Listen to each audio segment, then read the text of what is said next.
with breaking news.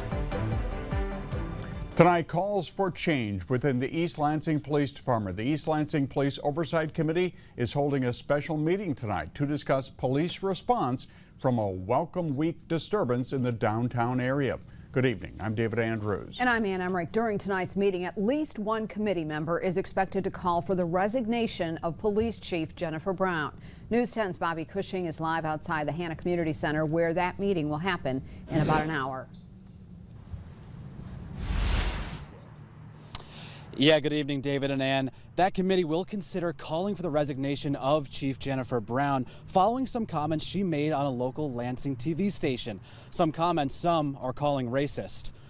Now, Chief Brown has since apologized for labeling the late night disturbance as being caused by a group of minorities. You're looking at police body-worn camera from that evening.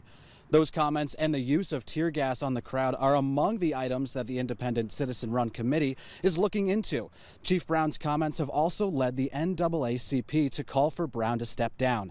This afternoon, I spoke with the vice chair of the commission, Kath Edsall, about her concerns about Chief Brown's leadership and why she wants to see Brown resign. These two incidences all by themselves, the press release and her public comments alone are enough to say she is the wrong person.